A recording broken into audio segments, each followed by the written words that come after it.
Today, we zoom in on International Relations and Cooperations Minister Ronald Lamola. President Cyril Ramaphosa appointed Lamola, previously the Minister of Justice and Constitutional Development, International Relations and Cooperation, in the Government of National Unity, replacing Naledi Pandor, who had held the post since 2019. Lamola will tomorrow, that's on Tuesday, begin his first engagement abroad. Lamola will meet his British counterpart in London, David Lammy. He will also attend the African Union Midterm Summit in Ghana next week. Minister Lamola joins us to reflect on his new role in the Government of National Unity. Minister, pleasure having you. Thank you very, very much for joining us here on Morning Live. Thank you very much, and good morning to the viewers. Congratulations on your appointment. Certainly a very important appointment, and one that I think once again secures your position as one of the leading political figures here in South Africa, certainly with a position of international relations. Yeah, it is indeed a humbling responsibility that has been bestowed on me by the President, and I look forward to ensure that we extend our domestic policy to our foreign policy, to engage on issues for the benefit of our country, informed by the national interest document, the Constitution of the Republic, and as you are aware, the statement of intent of the Government of National Unity, which calls on us to act in the interest of human rights, to integrate the regional integration for the African continent and the globe, and also to ensure the operationalization of the Africa Free Trade Agreement, issues related to peace and stability in the African continent. So this is what we are looking forward to continue to implement. Fantastic. Well, we'll quiz you a little bit more as we go along during the interview, but I think the most important starting point here is what has transpired in the US. And obviously we saw the president putting out the reaction, and he put this out on X saying political violence is the antithesis of democracy. And he goes on to say, after the assassination attempt of the Republican US presidential candidate Donald Trump, saying, "We unequivocally denounce this political violence and earnestly hope that the citizens and leaders of America will have the fortitude to reject violence and seek peaceful solutions." Perhaps we can get your reaction to what unfolded this weekend.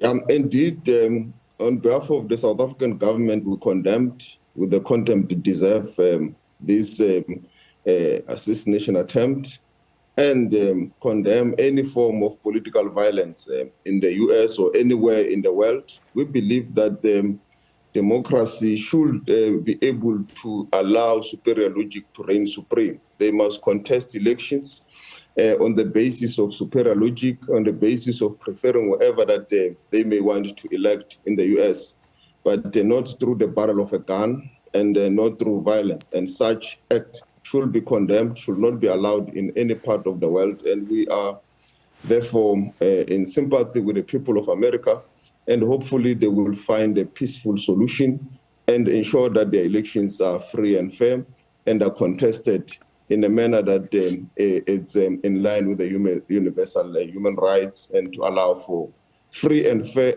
exercise of democratic rights by the Americans. Yeah, it certainly is one of a very difficult moment in history to have to look in on, and I think it speaks volumes to where the world is, because it's just it seems that there's a seismic shift happening everywhere when it comes to politics and international relations around the world, and to see something like this happening in this day and age is quite frightening, actually. I mean, what does it tell you about the state of international relations? Yeah, indeed, it should not be allowed in the civilized world that solutions should be found through the barrel of a gun. Solutions should be found through the various constitutional bodies that have been established in various countries, including in the US, and across the globe we've got multilateral forums like the UN, and in Africa, the AU, and our own regional body, SADC. That is where we should seek to find solutions which are peaceful and which are aimed to integrate societies, either politically or economically, so that domestic challenges can be resolved through finding lasting solutions in these multilateral bodies, including economic solutions. And certainly, this must, when you look on, because you did play certainly an integral role as the then Justice Minister when South Africa led the delegation that went to The Hague to represent South Africa's case against Israel. I mean, you talk leading through the barrel of a gun, and this is exactly what has been unfolding when we talk about what's happening in Israel and Gaza. There's continued attacks that are happening. It looks like a certain disregard for the rule of law and the agencies that we look to try and help and assist when things like this come. And yet, it doesn't seem to be helping. Talk to us about your stance on what South Africa is going to do further with regard to the situation in Israel and Gaza. We will continue to assert the centrality of multilateral bodies like the UN and the various UN agencies, including bodies that are aimed to find peace. As you are aware, we participate at the UN level to ensure that we find a long-lasting solution in Gaza that will enable the people of Gaza to live in peace.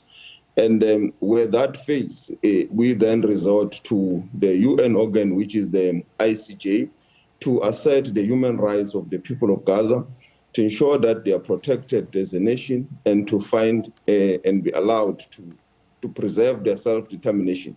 So as a country, we'll continue to participate in platforms seeking peace for Gaza. We will participate in the UN initiatives and various countries' initiatives that are aimed to find a long-lasting peace, as the initiative that is currently was unfolding in Qatar, which is aimed to find a long-lasting solution, and also the initiatives at the UN that are calling for a ceasefire. That will enable a long-lasting peace to find space, and also humanitarian interventions. And this also will be extended to the Ukraine and Russia situation, because we continue to believe that the only long-lasting solution that can be found is through dialogue of the parties, engaging each other to find a long-lasting solution. Hence, we participate in the Ukraine Peace Initiative. And this will also be the same in the African continent, where we also play a role in the DRC, in the south of Mozambique, and also in Sudan and South Sudan. And wherever there are conflicts, as a country, we will continue to advocate for engagement and long-lasting peace. That must be informed by rules of the United Nations and also the African Union when it's in our continent. Yeah, well, I just want to dwell a little bit more, and perhaps you can bat this question off if you feel you need to, but I see that there are lots of cries from the pro-Palestinian groupings here in South Africa calling for Israel to be banned from the Olympic Games that are going to be starting. I mean, when you drive on the highways, you see billboards all over. Obviously not, these are not government billboards I'm talking about, but it's certainly quite it's causing quite a stir, and people saying that now we've seen the destruction of the Palestinian Olympic Committee officers and also the killing of some Palestinian athletes. I don't know if government has a stance on this. Yes, obviously, with the Israel continuing to undermine and disregard rulings of resolutions of the United Nations, decisions of the ICJ, the world must begin to isolate the state of Israel to comply, just like the world isolated South Africa. If a state is not wanting to live through a rules-based engagement that is established through the programs and through the resolutions of the United Nations, a rules-based international order is what we should call for. And any other group in our country or anywhere that continue to exert pressure should be supported through other means, because any other aspect, whether sports, economy, and so forth, should therefore be used to exert the necessary pressure to the state of Israel. And it is for that reason that the groups that are calling for the boycott should definitely be supported, because it must help to put the pressure. And it's also against this background that we as South African government also call for the friends of Israel to continue to exert the necessary pressure on them to cease fire, as we have welcomed the resolution initiated by the US at the United Nations to cease fire, which we believe also help enhance the ICJ rulings on the matter. So from all corners, the pressure must be exerted on the state of Israel to cease fire, to be brought to the table, to find a solution that is long-lasting for the people of Gaza. Minister, you did start talking about Ukraine. I'm going to move your attention back to Ukraine now. The war is still raging on, and it's been felt globally, most notably on the African continent. So that's where we stand. Is South Africa prepared to continue to participate in Ukrainian President Volodymyr Zelensky's peace formula talks after President Ramaphosa's National Security Advisor, Sidney Mufamadi, declined to sign the communique that was adopted by most of the 101 nations and international organizations that participated? Yes, we will continue to participate, and obviously the action by the Security Advisor was to express concern on the content of the communique, and also to state that peace and solution will only be found also when Russia is on the table, because these are the two warring parties. It is difficult to find a solution, or it will be impossible to find a solution where there's only one party on the table. So South Africa still will continue with these engagements, because we believe that you can only find a solution when you are on the table. But when you're on the table, it does not mean that you agree to everything. When you have got concerns, you must express them, and you must be able to communicate your views, which is what the Security Advisor has done. And we believe that the best is to continue to be on the table, is to raise our issues on the table, so that we're able to influence the process and the outcome. Your attention now to the visit. You obviously have this visit coming up, your very first ministerial visit in this position, the first of many, no doubt. I think we'll see more of you outside of the country than inside of the country, something that certainly does come with a territory like this, and your first is to the UK. This comes on the back of the US House voting to pass legislation requiring a full review of Washington's bilateral ties with Pretoria. And this might endanger South Africa regarding the AGOA Act, the Africa Growth and Opportunity Act. What is your take on this matter? Are you planning to engage with the US, and what are the chances of actually salvaging AGOA? Yeah, indeed, I will be in the UK tomorrow, invited by the anti-apartheid movement, which was one of the biggest anti-apartheid movements in the world. But it's also an opportunity for me to engage with my British counterpart, as you have already said, to look into our bilateral relations, which is one of the important bilateral relations in terms of trade in the world between South Africa and Britain, including the fact that the highest forms of tourists coming into our country are from Britain. So we have to continue to strengthen that relations. And as you have said, our relations with them will continue to be strengthened, enhanced. And we believe that this should be something that we continue to build and work on. We will do the same with the US, with the bilateral relations we have with them, as you are aware. One of the calls I got for congratulations and we further discussed was from the Secretary of State from the US, Mr. Blinken, which we agreed to continue to strengthen the bilateral relations between the two countries. We will further continue with the engagements that my predecessor started, Minister Pandor, with regards to the AGOA, and also with my other colleague, which was Mr. Patel, with regards to AGOA. my current counterpart, Minister Pakstow, will also continue with these engagements because we believe this treaty, AGOA, is mutually beneficial to both the U.S. and South Africa.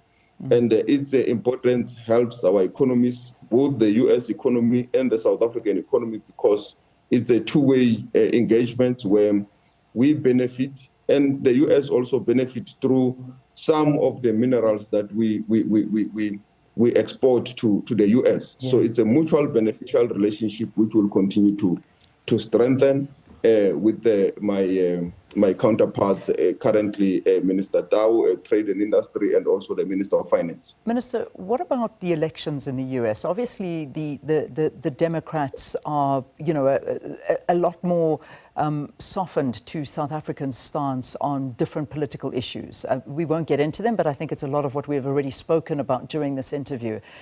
With the elections coming up and the possibility that former President Donald Trump may come back in with very much a Republican stance, is this a threat to South Africa and to many of these policies you talk about?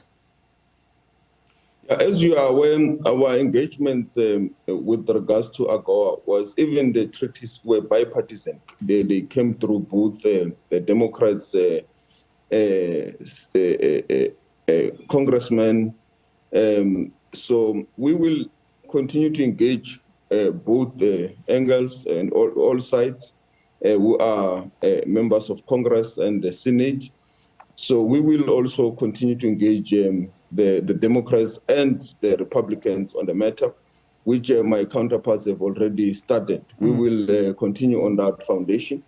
And for us, it's the choice of the people of the U.S. who they want to elect as president and to lead their country.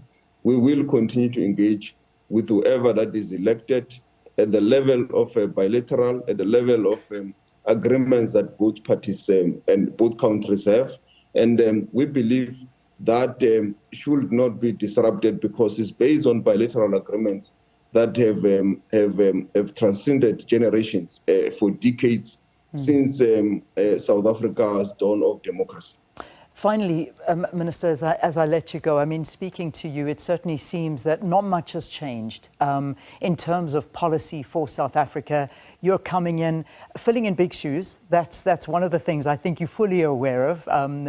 Former Minister Naledi Pandor gaining a massive reputation in terms of getting South African foreign policy very much so out there into the world. With the government of national unity in place, are there any changes that we can expect in South Africa's foreign policy? The guide, Leanne, is the statement of intent. And as when I started, I quoted from the statement of intent. It calls for us to have a human rights outlook in our foreign policy, the implementation of the Africa Free Trade Agreement, peace and stability in the continent, ensuring foreign direct investment and so forth. So that is what guides us. The Constitution of the Republic guides us, and also the National Development Plan.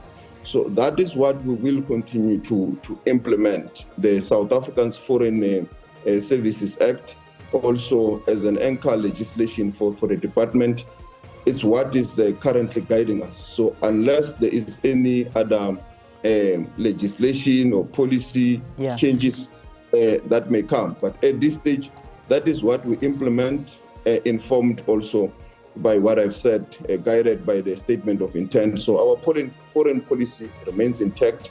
We continue to implement. Minister, thank you. Our International Relations and Cooperations Minister, Ronald Lamola, outlining his priorities for International Relations and Cooperations Department.